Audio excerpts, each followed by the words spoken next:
네, 여러분. 계속해서, 시작을 하도록 하겠습니다. 네.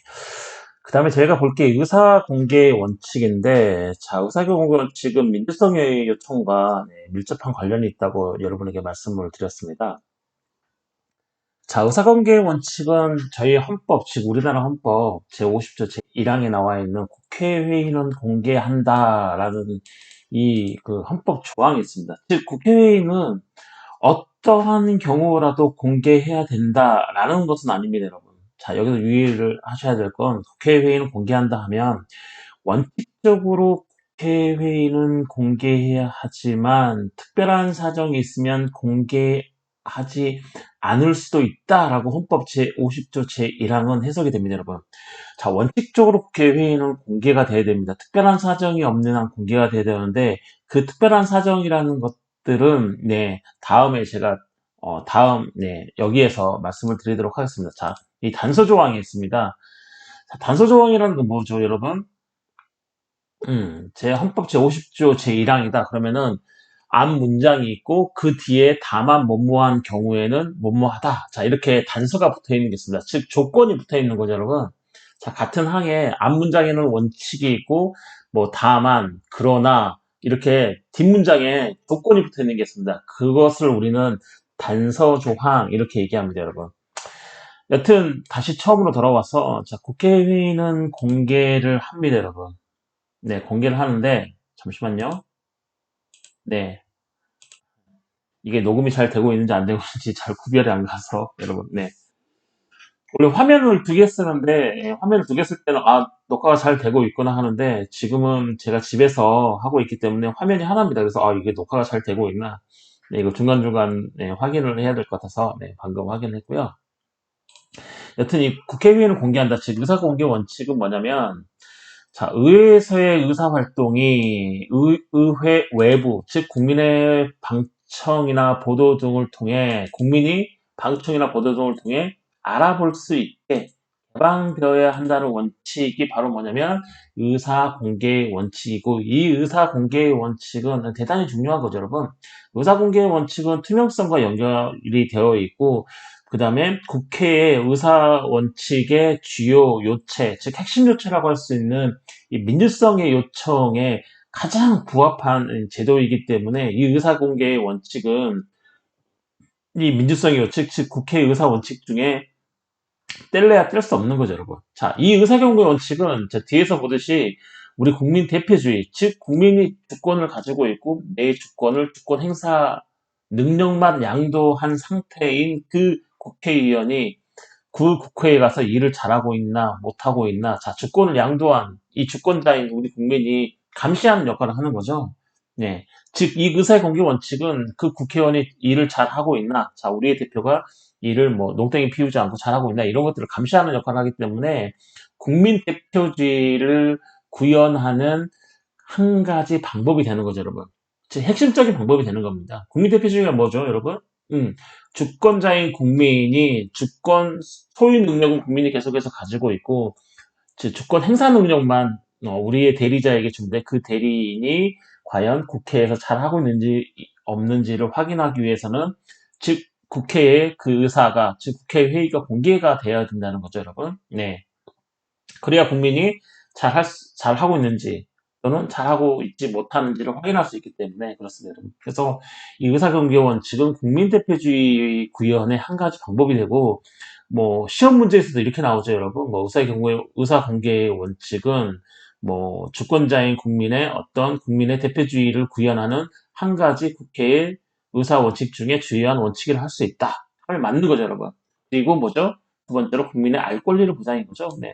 국민이 주권자이기 때문에 결국은 국회에서 결정되는 어떤 정책안이라든지 그 입법안들이 당연히 국민에게 바로 영향을 미치기 때문에 당연히 국민이 알아야 되는 거죠. 그렇죠. 국민 알 권리를 보장하고 당연히 국민의 대표주의를 구현한다. 다음 중 국민의 대표주의를 구현하는 제도나 원칙 또는 뭐로서 뭐 옳지 않는 것들, 이렇게 문제가 나올 수도 있겠죠, 여러분. 그래서 그 한 가지 뭐 국회에 뭐 의사공개 원칙 하면 당연히 맞는 거죠.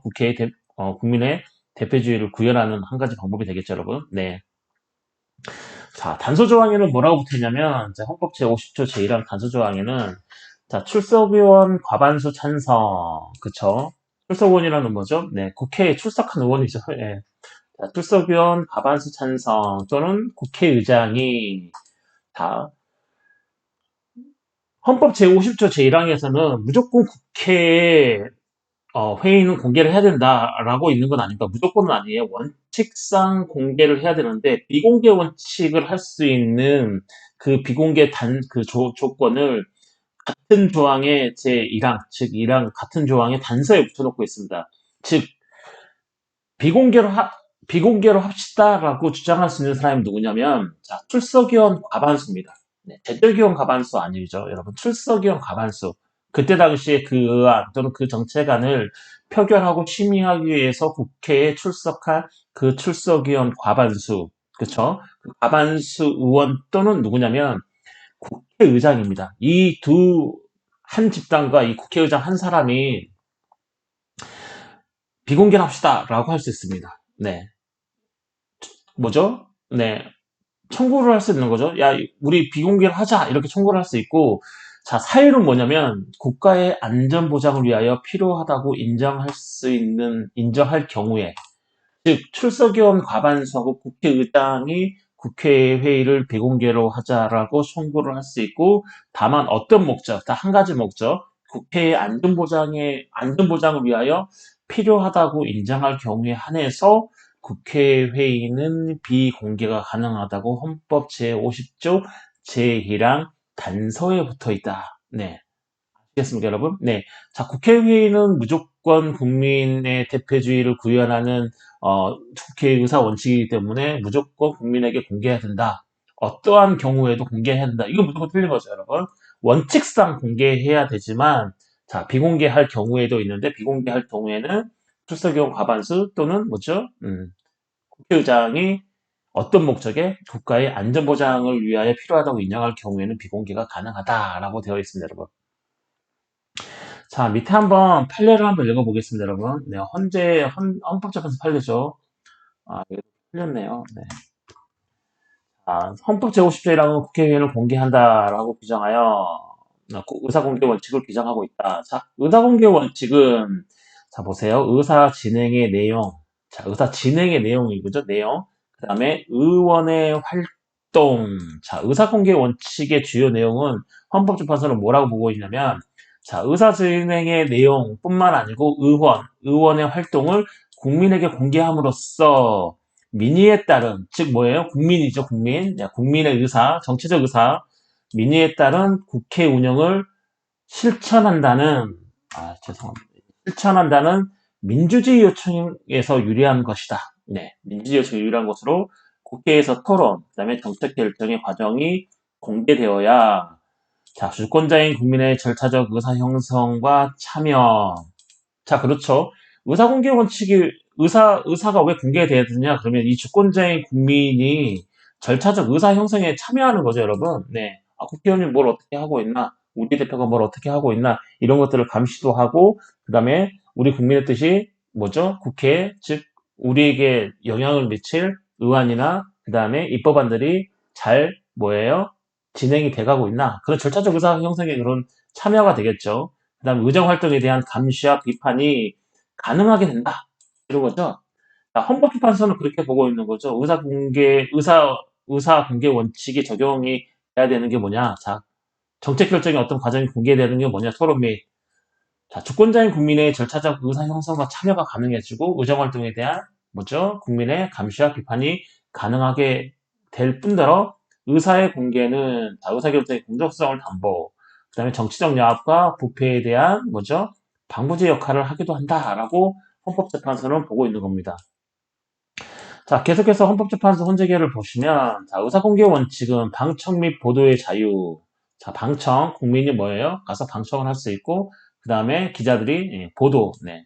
이런 것들이 있더라. 보도할 수 있는 그런 자유. 그 다음에 회의록.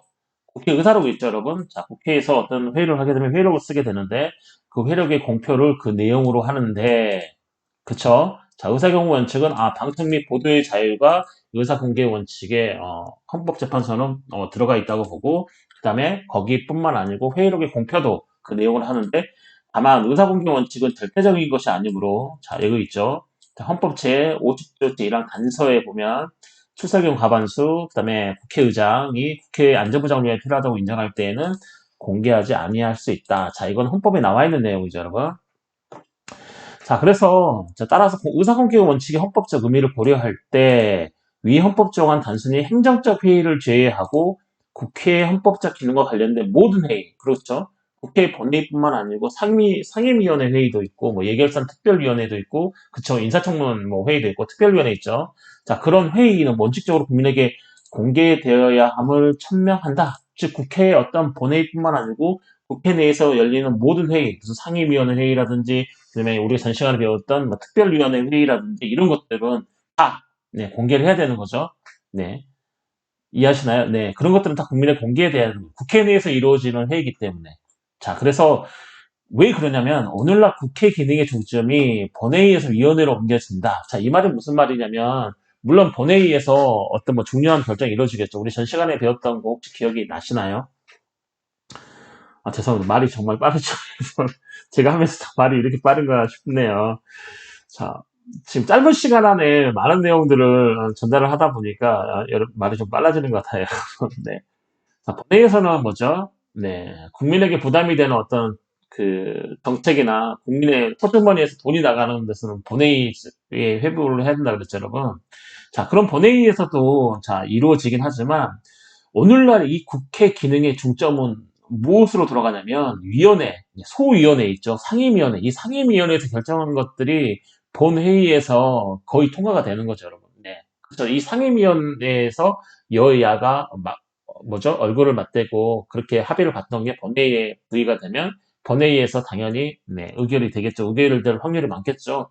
그렇기 때문에 결국 오늘날 국회의 그 기능은 자, 본회의보다는 그 상임위원회, 그렇죠. 뭐 안건조정위원회, 소위위원회 그런 상임위원회 또는 그 특별위원회로 옮겨져서 위원회 중심주의로 운영이 되고 있고, 자, 헌법재판소가 그렇게 보는 거죠. 그러니까 국회는 본회의보다는 위원회 중심주의이기 때문에, 자, 본회의만 의사를 공개하는 게 아니고, 당연히 국회의 상임위원회라든 다른 위원회도 국회 회의이기 때문에, 당연히 뭐예요? 공개를 해야 된다라고 보는 거죠, 여러분. 자, 이해하시죠? 네, 공개를 해야 된다. 자, 법안 등의 의안에 대한 실질적인 심의가 위원회에서 이루어지고 있음은 주지의 사실인 바. 자, 헌법 제50조 제1항이 천명하고 있는 의사공개의 원칙은 위원회 회의도 당연히 적용되는 것으로 보아야 한다. 자, 헌법재판소는 그렇게 보고 있는 거죠. 국회 본회의뿐만 아니고 오늘날 국회의 기능은 본회의보다는 그 밑에 있는 상임위원회 또는 소위원회, 특별위원회에서 대부분 결정이 돼서 본회의에서는 표결만 하는 것이기 뿐이기 때문에 당연히 국회 내에 속해 있는 상임위원회 회의도 당연히 헌법 제50조 제1항의 영향을 받아서 국민 앞에 그 내용을 공개를 해야 되고 지금도 그렇게 공개를 하고 있는 거죠, 여러분. 네. 오늘 뭐 뉴스 보면 그렇게 돼 있죠. 무슨 상임위원회 이렇게 기자들이 가가지고 이렇게 공개를 하죠. 이렇게 찍고 막 그렇죠. 네. 자, 당에 적용되는 것을 보아야 되고 결국 본회의든 위원회 회의든 국회의회는 원칙적으로 공개해야 된다. 자, 원하는 모든 국민은 원칙적으로 그 회의를 방청할 수 있는 것이다. 네, 그런 거죠, 여러분. 자, 방청을 하려고 하는 국민이 있어요. 나는 방청하기 싫어요. 네, 그래서 원하는 국민인 거죠, 여러분. 자, 이해하세요, 여러분? 나는 그 방청하기 싫어. 굳이 보기 싫어요. 이걸 의무는 아니에요, 여러분. 국회의 어떤 그 의사를 공개 원칙은 국민이 반드시 가서 방청해야 된다, 이런 건 아니고, 자, 원하는 모든 국민이죠. 예. 아, 난 방청하고 싶다. 원하는 국민은 원칙적으로 그 회의를 방청할 수 있고, 다만 방청할 수 없고 비공개로 가는 이유는 국가의 안전보장 딱 한 가지 목적이고, 비공개로 합시다라고 말을 할 수 있는 사람은 출석 의원, 네, 출석 의원 과반수 이상이거나 또는 국회의장에 의해서 비공개로 진행을 할 수 있다라는 겁니다, 여러분. 이해하시나요, 여러분? 네, 의사공개 원칙은 중요하고요. 그 다음에 여기에서 그 방청 및 보도의 자유와 관련된 자, 방청 및 보도의 자유와 관련된 즉 방청 허가 조항의 위헌 여부 자, 한번 적어보실래요, 여러분? 네, 헌법재판 자 2000년 6월 29일 자 98헌마 443 98 험마, 네, 443, 네, 98 험마 443. 그게 바로 뭐냐면 방청허가 조항의 위헌 여부를 헌법재판소에서 결정한 건데, 자, 이것을 한번 읽어보시고요. 네, 읽어보시고, 그 내용을, 네, 간단하게 요약하셔가지고, 네, 회기와 같이 한번, 네, 열린 게시판에 올려주시면 될 것 같습니다. 네. 몇 줄 안 돼요, 여러분. 네. 이거 간단한 내용이고요, 여러분. 네. 찾아보면, 구글에 찾아보면 나오고요. 네. 또는 헌법재판소 가서, 네, 요거 찾아보시면 나오거든요, 여러분. 그래서 방청, 허가조항의 위헌 여부를 판단한 헌법재판소 결정이 있습니다. 그런 것들을 한번 읽어서, 네, 간단하게 한 뭐 서너 줄로 요약을 해가지고, 네, 회기와 같이 열린 게시판에 한번 올려주시면 감사하고, 뭐 늘 말하지만 필수는 아니에요. 안 하고 싶으면 안 하셔도 돼요. 네, 성적에 전혀 반영이 안 되고요. 네, 여러분의 어떤 공부를 위해서 하시는 거니까 네, 뭐 올려주셔도 되고 안 올려주셔도 되고 네, 전혀 성적에 반영 안 되게 부담은 네, 갖지 말아 주셨으면 좋겠습니다, 여러분. 네. 자, 네 번째로 일사부재의 원칙. 자, 어느 의안에 대해 하나의 회기에서 이미 국회가 부결을 하였다면 동일한 그 사안을 같은 회기 중에 국회가 다시 심의 의결의 대상으로 할 수 없다는 원칙이 일사부재의 원칙입니다, 여러분. 이해하시나요, 여러분? 일사부재의 원칙이 뭐냐면, 어느 의안이 어느 하나의 회기에 올려졌는데, 거기 국회에서 부결이 됐어요. 부결이 됐으면, 동일한 사안을 동일한 회기에는 다시 심의 의결을 올릴 수가 없어요. 왜냐하면 줄줄이 기다리고 있는 의안들이 너무 많기 때문에 그렇죠, 여러분. 하지만 또 다른 회기에는 넘길 수 있겠죠. 차기 회기에는 넘길 수 있겠죠. 그리고 동일한 사안이 아니에요. 물론 이 동일한 사안이냐 아니냐는 뭐 논란의 여지가 있겠지만 그 논란을 변론으로 하고 그 똑같은 동일한 사안에 대해서는 같은 회기에 다시 국회가 심의 의결할 수 없다는 원칙이죠. 대상이 되지 않는다는 원칙입니다, 여러분. 하지만 차기 다른 회기에는 당연히 올릴 수 있고 같은 회기에 동일한 사안이 아니면 그렇죠. 다른 사안을 올릴 수 있는 거죠, 여러분. 자, 거기에는 적용을 받지 않고 다만 동일한 사안이 같은 회기 중에 국회에서 부결이 됐다면 같은 회기 중에 두 번 이상은 못 올린다는 거죠, 여러분. 네, 두 번, 딱 한 번 올릴 수 있다는 거죠, 여러분. 네, 이해하시나요? 그게 바로 뭐냐면, 일사부재의 원칙이라고 할 수가 있습니다, 여러분. 죄송합니다, 여러분. 네. 네. 자, 일사부재의 원칙을 할 수 있습니다. 자, 여기까지 국회 의사 주요 원칙에 대해서 여러분하고 한번, 네, 봤고요. 자, 두 번째로 국회의 권한을 좀 볼까요? 네. 국회의 권한. 자, 국회의 권한까지 보고, 이번 주 수업은 네, 마치면 될 것 같습니다, 여러분. 국회 권한이 많기 때문에, 원래 국회의원의 어떤 지휘 특권도 같이 이번 주까지 하려고 했는데, 네, 지휘나 특권은 다음 주차에 같이 포함해서 여러분에게 강의하는 걸로 그렇게 하고요. 자, 이번 주차까지는 자, 국회의 권한에 대해서 보도록 하겠습니다. 자, 첫 번째로 국회의 권한은, 자, 입법의 권한인 거죠, 여러분. 자, 국회의 기능은 제가 저번 시간에 뭐라 그랬죠? 자, 네, 입법기관. 그리고 두 번째로 뭐예요? 국정, 네, 통제기관으로서의 지위를 가진다라고 했죠. 여러분, 여기서 지위와 권한이죠. 국회의 지위와 권한. 네, 그런 거죠. 여러분, 권한을 갖는다는 거는 어떤 거냐면, 어떠한 지위가 있다는 거랑 밀접한 관계가 있습니다, 여러분. 여러분이 학생으로서의 권한을 갖는 이유가 먼저 학생이라는 지위를 가지고 있기 때문이죠, 여러분. 만약에 학생의 지위가 없다면 여러분은 당연히 학생으로서 누릴 수 있는, 향유할 수 있는 권한을 가지지 못하겠죠. 그렇기 때문에 이 지위와 권한은 되게 밀접한 관계가 있는 거죠. 자, 권한은 지위에서 나오는 거죠. 그 사람이 또는 그 기관이 어떠한 지위를 가지고 있느냐. 그 지위에 따른 게 그 지위에서 나오는 힘이 뭐냐면 권한입니다. 권한. 네, 그래서 어떤 지위를 취득하느냐, 어떤 지위를 가지느냐 이거는 대단히 중요한 게 뭐냐면 그것은 곧 지위는 권한으로 연결이 되기 때문에 당연히 어떠한 지위를 가지고 있느냐 이건 되게 중요한 겁니다, 여러분. 자, 국회가 입법에 관한 권한을 갖는 건 뭐냐면 당연히 국회는 헌법이 뭐죠? 국회는 입법권 국회에 속한다라고 헌법 제40조에서 명시를 하고 있고 당연히 국회는 입법기관으로서의 지위를 가지고 있기 때문에 당연히 입법에 관한 권한을 갖는 게 당연한 거죠, 여러분. 네, 그렇게 되는 겁니다, 여러분.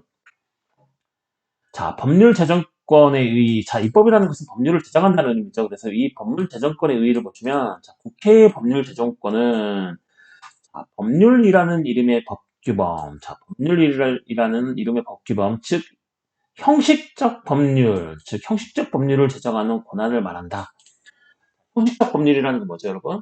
네, 음, 법률전이 있는 거죠. 법전이 있는 거죠. 눈에 보이는 성문, 문자로 된 이 형식적 책이 있는 거죠. 법전이라는 책이 있는 겁니다, 여러분. 이걸 바로 형식적 법률이라고 얘기하는데, 자, 이 형식적 법률을 제정하는 권한을 말하는 겁니다. 국회가 법률 제정권이 있다. 그러면 국회는 뭐냐면 형식적 법률, 즉 눈에 보이는 뭐 문서라든지 책이라든지 어떤 형태를 알아볼 수 있는 어떠한 실체적인 어떤 것이 있다는 겁니다. 그런 것들, 즉 형식적 법률을 제정하는 권한을 말하는 겁니다, 여러분. 국회가 입법권을 가진다 했을 때 그 입법에는 형식적 법률인 거죠. 즉 실질적 법률이 아닌 형식적 법률을 얘기를 하는 겁니다, 여러분. 이해하시나요, 여러분? 네. 네. 눈이 너무 아프네요. 조명이 너무 좋은가? 집이. 네. 네. 형식적 법률을 제정하는 권한을 얘기를 하고, 자, 국회의 입법권에 있어서 가장 많은 비중을 차지하는 거죠, 여러분. 네. 자, 국회의 입법권에 있어서 자, 가장 많은 비중을 차지하는 게, 자, 법률 제정입니다. 법률 제정. 네. 법률 개정이 아니고요. 법률 제정인 거죠. 자, 법률 개정도 당연히 입법권 중에 하나죠, 여러분. 네. 하지만 법률 개정보다는 법률 제정이 더 많은 부분을 차지한다. 네. 이해하시나요? 자, 우리가 법률이라고 해서 만약에 이제 우리가 법률이라고 얘기하면 우리는 이 법률을 국회가 제정한 형식적 법률만을 우리는 법률이라고 얘기합니다. 헌법, 법률, 명령, 규칙, 조례 이거를 다 한 번에 이르는 아우르는 말은 뭐죠? 법령, 예, 법령이라고 하고요. 자, 국회가 제정을 했거나 국회가 관여한, 즉 국회가 승인하거나 허가한, 그쵸? 국회가 관여한 그거는 우리는 뭐라고 부르냐면 법률 이렇게 부르는 법률. 이해하시나요? 네. 자, 법률은 기본적으로 법률 그러면 이거는 국회가 제정했거나 또는 이 법률 제정에 있어서 국회가 관여를 했구나라고 생각을 하시면 됩니다, 여러분. 네. 자, 법률의 요건은 당연히 일반성과 추상성을 갖겠죠. 자, 일반성이란 뭐냐면 모든 국민에게 미쳐야 되는 거죠. 모든 국민에게 어떠한 집단에만 미치고 어떠한 집단에 미치지 않아요. 살인죄가 어떠한 집단에 미치는데 어떠한 집단에 미치지 않아요. 그렇진 않겠죠, 여러분. 법률의 요건은 자 일반성이 있는데 자 일반성은 모든 국민에게 법률의 영향, 즉 법률의 효력이 미쳐야 된다는 거죠, 여러분. 자, 두 번째로 추상성. 자, 법률을 너무 구체적으로 만들어 놓으면 당연히 법률의 해석의 여지가 없어지겠죠, 여러분. 네. 우리의 모든 삼라만상이 우리의 그 엄청난 많은 생활 영역들을 법률로 다 규율한다는 것들은 사실 불가능하고 정말 세부적으로 하나하나 규율한다는 것들은 너무나 불가능한데 자 그렇기 때문에 법률은 추상성을 가질 수밖에 없죠, 여러분. 물론 헌법을 구체화한 게 법률이지만 그 법률도 당연히 추상성을 갖고 그렇기 때문에 더 구체적인 것은 무슨 뭐 명령에 위임하기도 하고 조례에 위임하기도 합니다, 여러분. 자 그렇기 때문에 법률은 자, 추상성을 갖는 거죠. 뭐, 누구누구는 어떠어떠한 것은 어떠어떠해야 되고, 어떠어떠한 기준을 충족해야 된다. 자, 이렇게만 돼 있지, 어떠한 기준에 세부적으로 어떠한 것들을 몇 센치로, 몇 미리로, 이렇게 하지는 않습니다, 여러분. 어떠한, 충분히 이것을 할 수 있도록, 뭐죠? 네, 법률이 그렇게 규정이 되죠. 충분히 무엇을 할 수 있을 만한 만큼만 해야 된다. 이렇게 되어 있지. 거기에 세부적으로 몇 센치, 몇 미리, 그 다음에 몇 시, 몇 분, 몇 초, 이렇게는 안 돼 있죠, 여러분. 그렇기 때문에 이 법률의 요건은 일반성과 함께 추상성을 갖는 거죠, 여러분. 자, 하지만 우리가 여기에서 한 가지 유의해야 될 건, 자, 일반성에 대한 예의가 있습니다. 즉, 우리는 그 법률을 뭐라고 부르냐면, 자, 처분적 법률이라고 부르는데, 이 처분적 법률이라는 게 뭐냐면, 자, 원래 법률은 모든 국민에게 영향을 미치는 일반성의 특성을 가지고 있는데, 이 처분적 법률은 뭐냐면, 특정한 대상, 특정한 기관이나 특정한 에게만 한시적으로 미치는 법률이 뭐냐면, 자, 이 처분적 법률입니다. 법률은 모든 국민을 일반적으로 영향을 미쳐야 되는데 이 처분적 법률이라는 개념은 뭐냐면 한시적으로 어떠한 일정한 대상 또는 특별한 대상 또는 특별한 기간에만 거기에만 영향을 미치는 법률을 만들 수가 있어요. 기본적으로 이거는 위헌이죠, 위헌. 그렇죠. 왜냐하면 법률에 뭐죠? 재정 원칙인 일반성 원칙에 어긋나는 거죠. 처분적 법률이라는 건. 하지만 이 처분적 법률이 정당화될 수 있는 딱 한 가지 경우가 있는데 그건 바로 뭐냐면 사회적으로 공익이 아주 큰 경우에 자, 법률의 제정 원칙인 이 일반성의 원칙을 어겨가면서까지 처분적 법률을 제정하는 이유는 뭐냐면 그만큼 처분적 법률을 제정함으로써 사회에 미치는 사회적 공익이 어마어마하게 큰 경우에는 처분적 법률을 제정할 수 있습니다. 예를 들면 뭐 BBK 특검법, 자 이런 거죠. 이명박 뭐 BBK 특검법 이런 것들이 처분적 법률에 속하는 거죠. 뭐 5.18 특별조치법 이런 거죠. 네, 그런 것들이 처분적 법률에 속하는데 사회적 공익이 아주 큰 경우에는 당연히 이 처분적 법률이 법률의 제정 원칙인 일반성의 원칙에 어긋나더라도 이거는 정당하다고 헌법재판소가 보고 있는 거죠, 여러분. 이해하시나요? 네. 자, 그 기본권 제한 법률.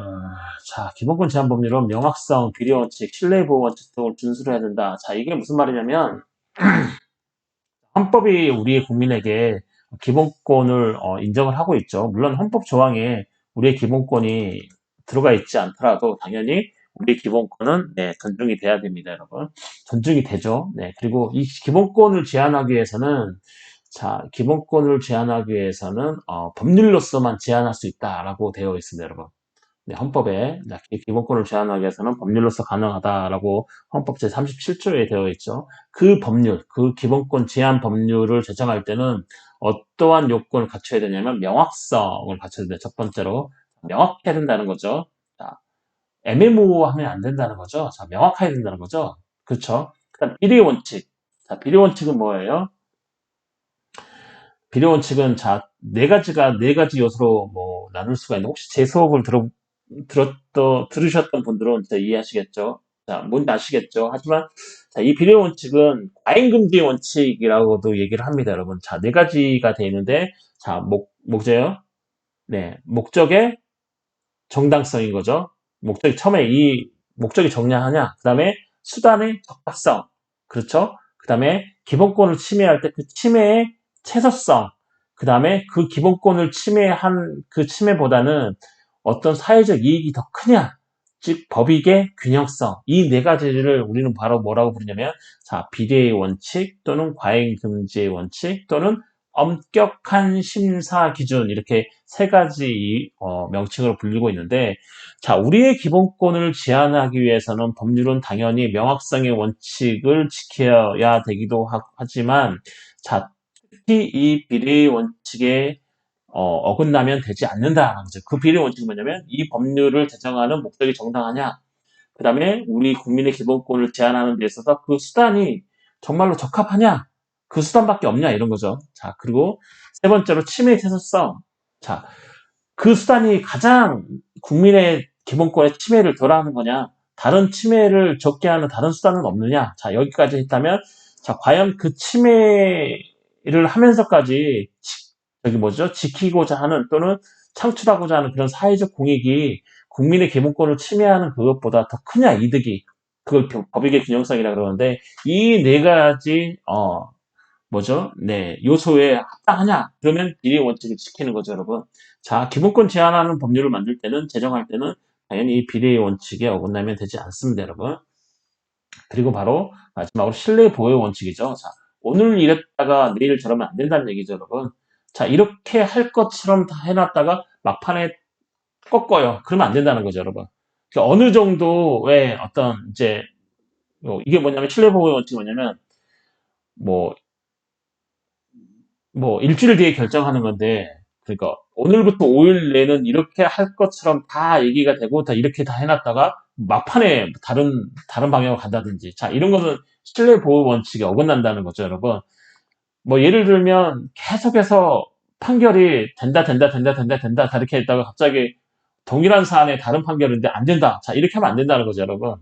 예, 특별한 사정이 없는 한. 자, 그런 거죠. 신뢰보호 원칙은 쭉 될 것처럼, 쭉 할 것처럼 그렇게 얘기하다가 막판에 특별한 어떤 사정도 없이, 뭐, 안 된다! 이렇게 할 수 없다는 거죠. 네. 무슨 말인지 이해하시나요? 그게 바로 신뢰보호의 원칙이죠, 여러분. 여태까지 쭉 그렇게 해서 국민들은, 아, 다음에도 그렇게 되겠거니라는 어떤 신뢰를 가지고 있는데, 갑자기 그거를 확 틀어요. 이거는 신뢰보호 원칙이 어긋난다는 거죠. 즉, 기본권 제한 법률을 제정을 할 때는, 자, 이 명확성의 원칙, 그 다음에 비례성의 원칙, 그 다음에 신뢰보호 원칙을 당연히 준수를 해야 된다는 겁니다, 여러분. 이해하시나요, 여러분? 네. 자, 여기까지 하고 잠시 쉬었다가 마지막 3차 시를 진행을 하도록 하겠습니다. 네.